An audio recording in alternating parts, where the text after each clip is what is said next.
Hello दोस्तों, कैसे हो? आपका स्वागत है त्रिपाण स्टडी सेंटर में। आज जो हम करने जा रहे हैं ज्योग्राफी के चैप्टर यानी ज्योग्राफी जो भूगोल है, ये अत्यंत महत्वपूर्ण चैप्टर होने वाला है क्योंकि इसमें हम भूगोल के विषय में बहुत ही विस्तार पूर्वक चर्चा करेंगे। चलिए देखते हैं हमारा आज टॉपिक क्या है।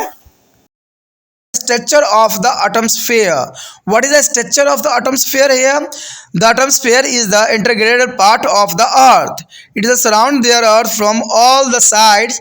Generally it is extend up to about 1600 kilometer from to the earth's surface, and 97% of the total amount of weight of the atmosphere is a limit up to the height of about 30 kilometer. There is a most important. The atmosphere can be divided into the 5 layers according to the diversity of temperature and density. There is the most important. The first layer, topsosphere.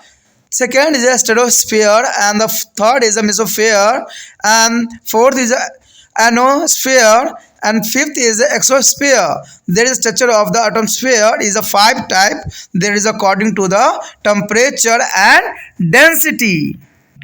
Here show the diagram. There is a exchange of density of temperature here. Exosphere is the first of all, ionosphere and the mesosphere show here.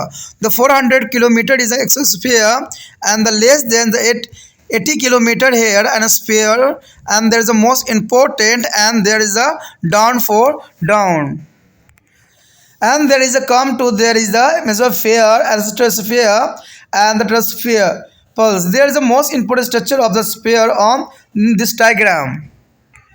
The first here, terrosphere. Terrosphere is the lowest layer of the atmosphere. This is the lowest layer of the atmosphere. The height of this layer is about 80 kilometers on the equator and the 8 kilometer on the poles. The main reason of higher height at the equator is due to the presence of the hot convections current that is a push the gas upward. There is a most important. This is the most important layer of the atmosphere because all kind of weather change take place only in this layer. There is a most important here. This is the most important here because the all kind of weather change the place only in this layer, and due to this change or development of living world take place on the earth, and the air never to remain static in the layer. Therefore, this layer is called changing sphere or stratosphere. There is the most important. The environmental temperature decrease with the increasing height of the atmosphere. It is a decreasing at the rate of the 1 Celsius at the height of the 165 meter, and this is called to the normal Laplace rate. There is the most important here. The upper limit of the stratosphere is called stratospheric pulse, and this is a transitional zone. And in this zone, the characteristics of the both the stratosphere and the ionosphere are found here.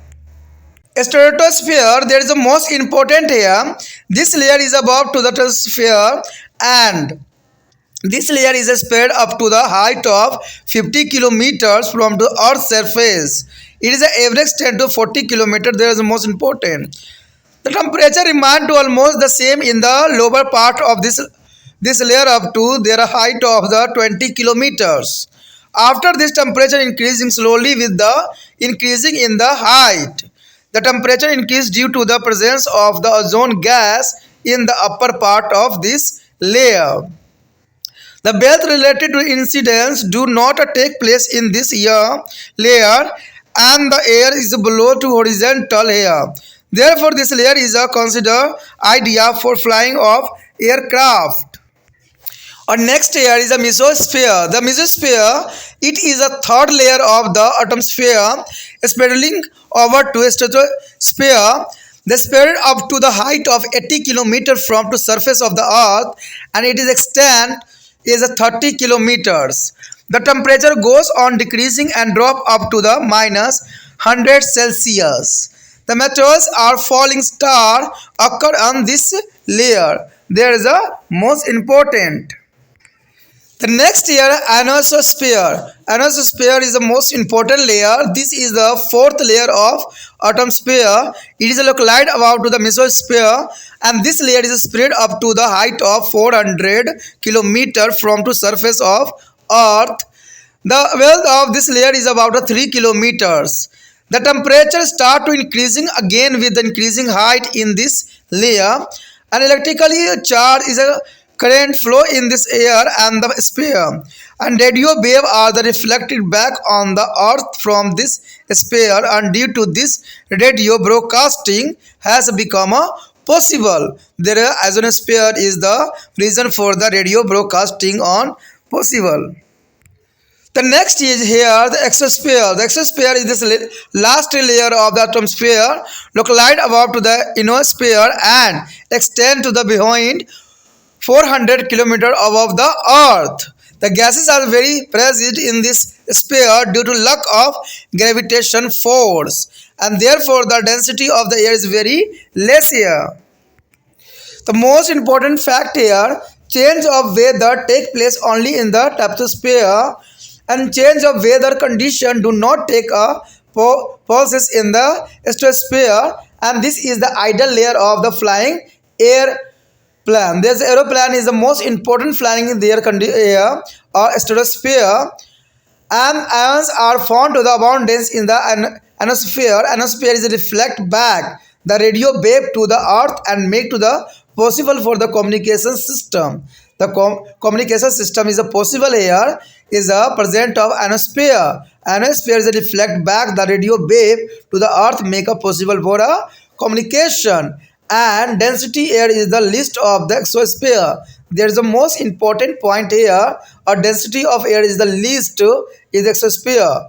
Here is the most important 3 point here arrive. There is a flying airplane is a possible because the poles to the stratosphere, and possible for the communication system. There is a layer of present to ionosphere, and density of air is the least of the exosphere. There is the most important point, note down for your notebook.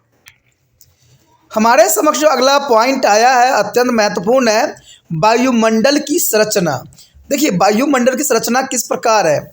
वायुमंडल पृथ्वी की अभिन्न अंग है और यह पृथ्वी के चारों ओर से घिरे हुए हैं।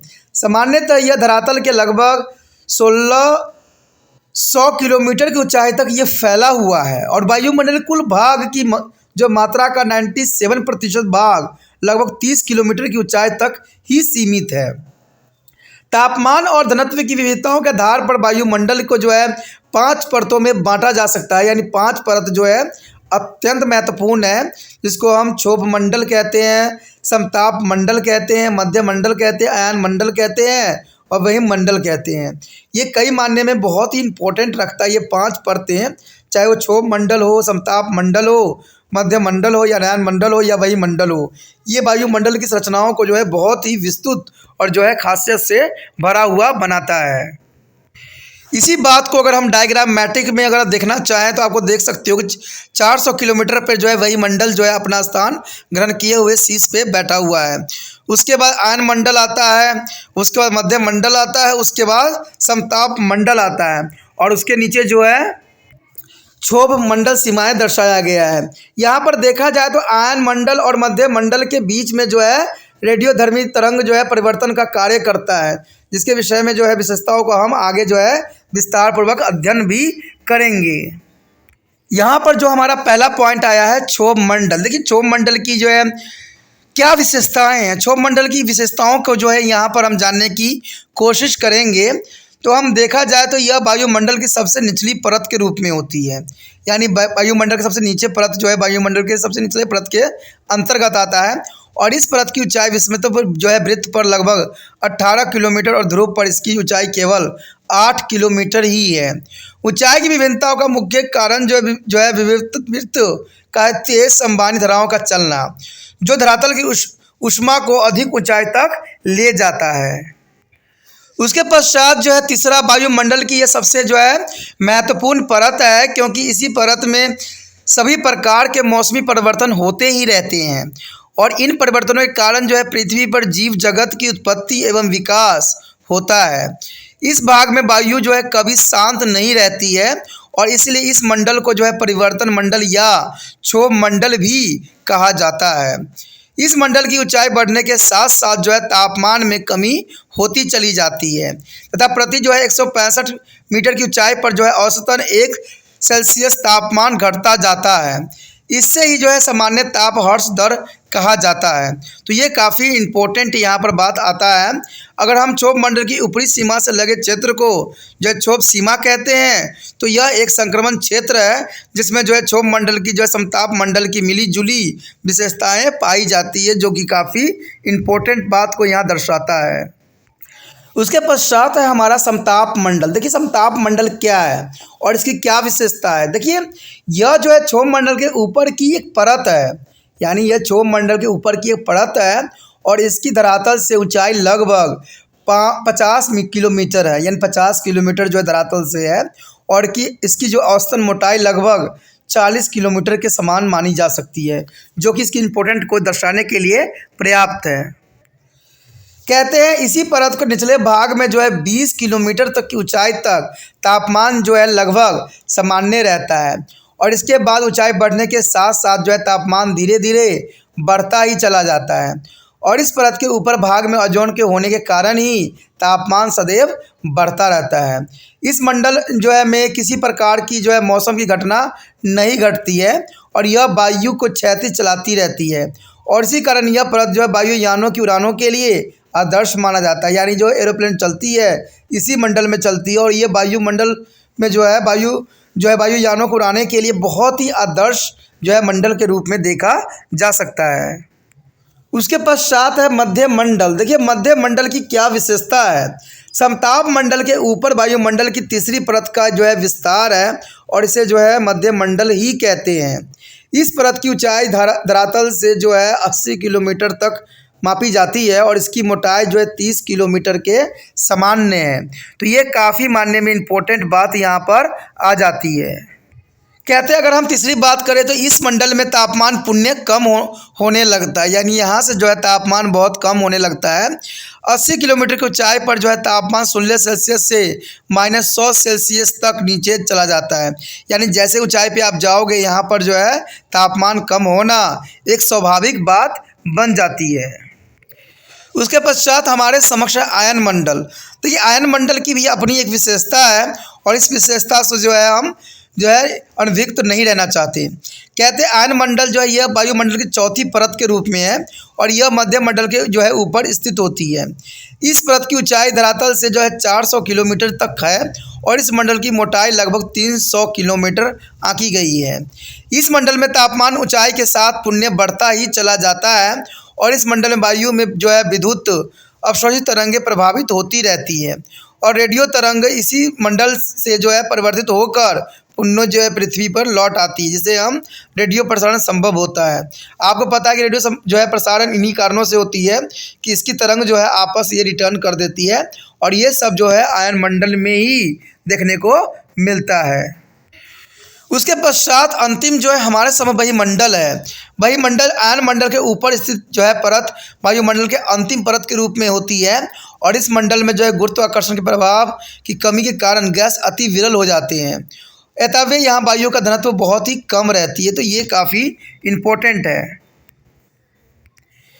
यदि इम्पोर्टेंट की बात हम करें तो यहाँ पर क्षोभ मंडल में ही जो है मौसम की सभी घटनाएं घटती है। तो ये आपको पता होना चाहिए कि क्षोभ मंडल के कारण ही मौसम की सारी घटनाएं यहाँ पर घटित होती है और समताप मंडल में किसी प्रकार की मौसम की घटना नहीं घटित होती है। यहाँ पर समताप मंडल में कोई भी मौसम की घटना नहीं घटित होती है। यह वायुयानों को उड़ानों के लिए एक आदर्श परत के रूप में देखी जा सकती है। यानी वायुयानों की जो उड़ानें हैं इसी परत में की जाती है।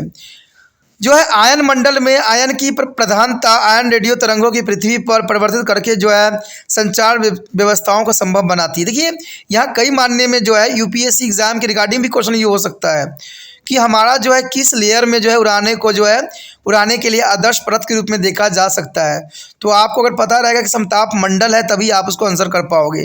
दूसरा क्वेश्चन ये भी बनता है कि आयन मंडल जो है रेडियो तरंगों के लिए किस लिए उपयोगी होता है, क्या उपयोग है इसका, या रेडियो तरंगें जो है किस परत में जो है पाई जाती है और इसका क्या महत्व है। देखिए बहुत सारे क्वेश्चन बनते हैं। आयन मंडल में आयन की प्रधानता होती है और आपको पता ही है कि कोई भी रेडियो तरंगे जो होती है वो जो है आपस यहाँ पर परिवर्तित कर देती है, जिसकी वजह से जो है हमें सभी दूर संचार में जो है उपयोग किया जाता है, यानी जो है हम कम्युनिकेशन करते हैं, इसी कारण जो है कम्युनिकेशन संभव हो पाता है। शायद ये बात आपको पहले पता नहीं था, अब जो है आपको पता हो गया होगा। भाई मंडल में वायु का घनत्व सबसे कम पाया जाता है, तो ये काफ़ी बातें जो यहाँ पर थी इम्पोर्टेंट थी।